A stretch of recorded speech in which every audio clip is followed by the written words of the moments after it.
dengan Ibu Mega masih belum mengumumkan nama capresnya hari ini, itu kan menunjukkan bahwa Bu Mega sedang menjaga Pak Jokowi agar terus tampil sebagai sorot utama, sebagai Presiden Indonesia yang belum ada saingannya sampai sekarang.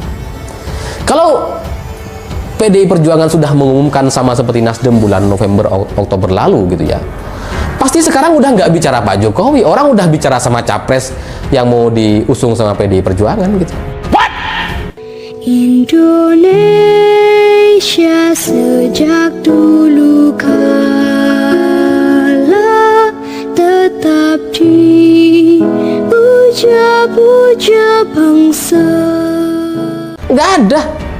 Jadi kalau kemudian ada orang memberikan informasi bahwa Ganjar akan diumumkan tanggal 10 misalkan, dan kemudian nggak kejadian, kenapa kalian menyalahkan Bu Mega? Kenapa menyalahkan PDI Perjuangan?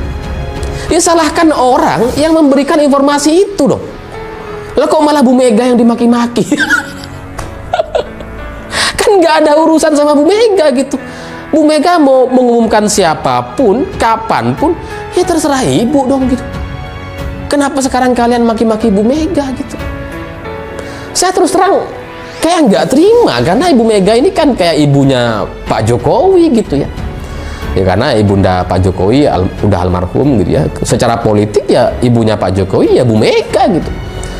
Kenapa relawan Ganjar sekarang jadi maki-maki Bu Mega sedemikian rupa gitu? Saya nggak ngerti gitu. Kalau ada orang memberikan informasi dan kemudian meleset, salahkan orang yang memberikan informasi. Kalau saya pribadi, saya tahu emang nggak akan ada pengumuman capres tanggal 10 itu. Makanya saya nggak pernah bahas soal tanggal 10 ada capres diumumkan dari PDI Perjuangan. Karena saya udah tahu itu nggak mungkin. Dan emang nggak ada katanya gitu.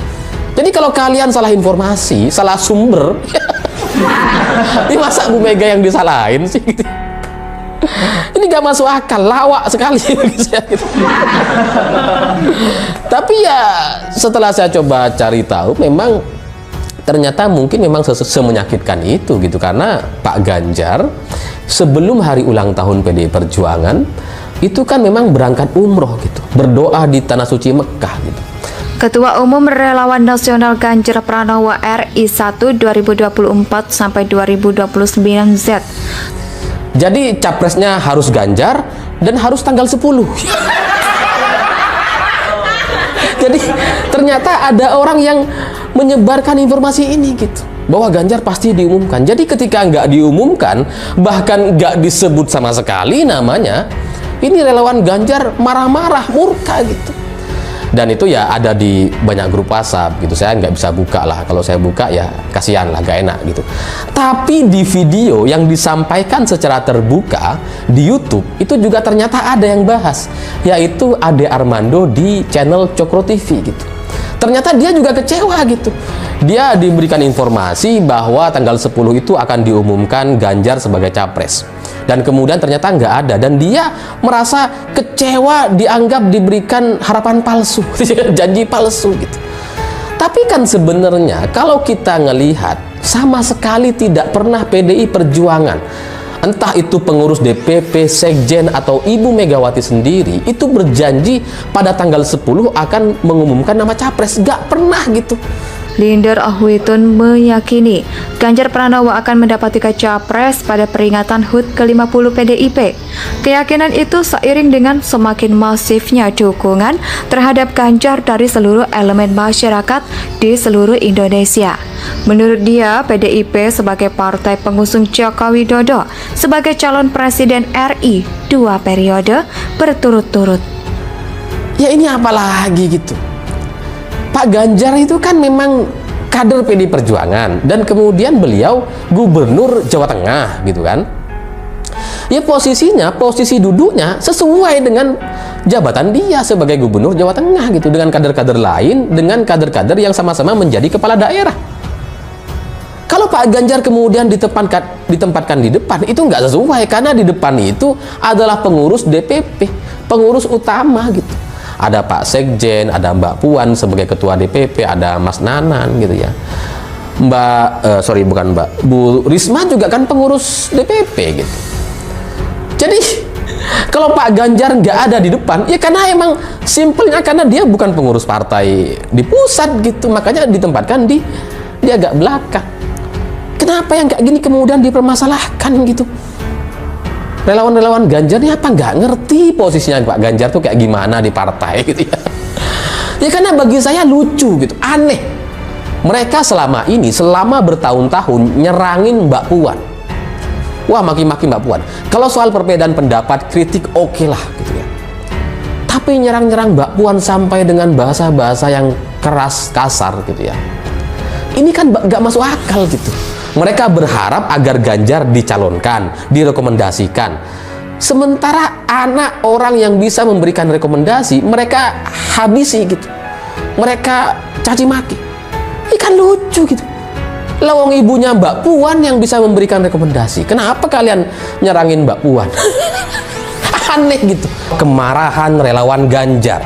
Karena setelah pidato Ibu Megawati di hari ulang tahun PDI Perjuangan kemarin sama sekali tidak menyebutkan nama Ganjar, ini ternyata membuat relawan-relawan Ganjar itu murka, marah gitu. Sampai kemudian maki-maki, menghina, nyumpah-nyumpahin Bu Mega. Dan yang mengejutkan saya adalah ternyata orang-orang yang berbicara seperti itu, yang menyatakan seperti itu teman-teman saya dulu ketika sama-sama menjadi relawan Jokowi. Sekarang tuh bahasanya udah kayak kadrun-kadrunista itu. Kalau nyerang Bu Mega. Ini kan ada apa gitu. Setelah saya coba telusuri, ternyata pada intinya mereka kecewa gitu. Karena mereka diberikan harapan, diberikan informasi, satu informasi yang meyakinkan bahwa Ganjar akan diumumkan sebagai capres pada 10 Januari kemarin gitu. Merupakan suatu keberhasilan nyata yang membawa partai PDIP sebagai partai politik yang besar dan berhasil.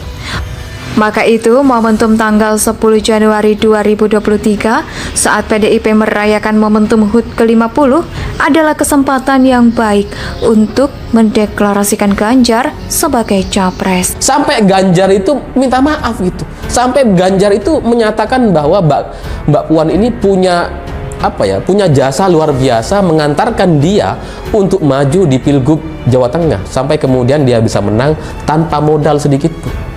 Itu pernyataan Pak Ganjar itu. Saking gak enaknya sama Mbak Puan oleh kelakuan para relawan-relawan yang gak jelas itu gitu. Saking gak enaknya gitu. Nah sekarang kalian nyerang Ibu Mega, orang yang bisa memberikan rekomendasi. Kan lucu gitu. Kalian maki-maki, nyumpahin, sumpah serapah gitu ya. Tapi di sisi lain berharap agar Ibu Mega memberikan rekomendasi Ganjar sebagai capres. Mana bisa? Saya kalau mau nyerang orang lain, mau melawan orang lain, saya harus pastikan bahwa saya tidak bergantung kepada dia. Kalau saya masih bergantung kepada dia, gimana bisa saya nyerang gitu? Secara etika juga lucu jadinya. Ngapain kamu nyerang-nyerang lawang kamu masih bergantung ke saya misalkan. Ya sama misalkan relawan-relawan Ganjar ini gitu. Mereka berharap Ganjar dicapresin, tapi Bu Mega mereka habisi, mereka caci maki. Itu kalau Bu Mega tahu, dan kayaknya sih udah tahu Bu Mega gitu. Kan aneh gitu. Anak-anak ini gimana sih? Dan banyak relawan Ganjar juga berkeyakinan bahwa yang akan dicalonkan adalah Mbak Puan katanya. Karena Ganjar nggak disebut sama sekali kemarin. Sementara Mbak Puan disebut. Padahal cuma cerita biasa aja sih Ibu Mega. Dan Bu Mega juga nyebut banyak nama sebenarnya, nggak cuma Mbak Puan gitu. Ada Azwar Anas yang lebih spesial malah disuruh berdiri gitu ya. Ada banyak nama lah.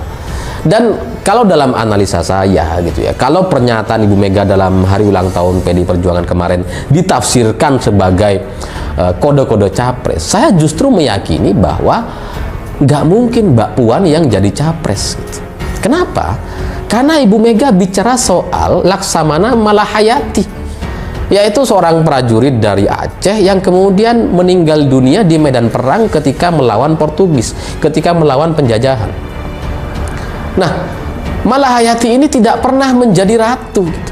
Kalau itu diibaratkan bahasa simbol, maka Mbak Puan nggak bisa dia jadi ratu, nggak bisa dia jadi presiden, nggak bisa dia jadi ketua umum partai. Kalau itu mau dibahasakan, mau diterjemahkan sebagai kode-kode politik misalkan. Lalu kemudian pulang dari Tanah Suci, langsung hadir di acara hari ulang tahun PDI Perjuangan. Jadi mungkin memang yang memberikan informasi terkait pengumuman nama capres tanggal 10 kemarin itu semeyakinkan itu, sehingga Pak Ganjar sendiri sampai umroh tuh. Itu kena prank jangan-jangan. Tapi sekali lagi itu bukan Bu Mega yang menjanjikan gitu, bukan Pak Sekjen juga, bukan pengurus PDIP seperti Bambang Pacul dan yang lain juga nggak ada tuh menjanjikan hal yang nggak gitu. Jadi ya aneh aja bagi mereka yang menyalah-nyalahkan Ibu Mega. Lalu kemudian posisi Ganjar, tempat Ganjar duduk itu dipermasalahkan karena itu dempet-dempetan dengan kader yang lain, tidak spesial, tidak ditempatkan di depan katanya. Indonesia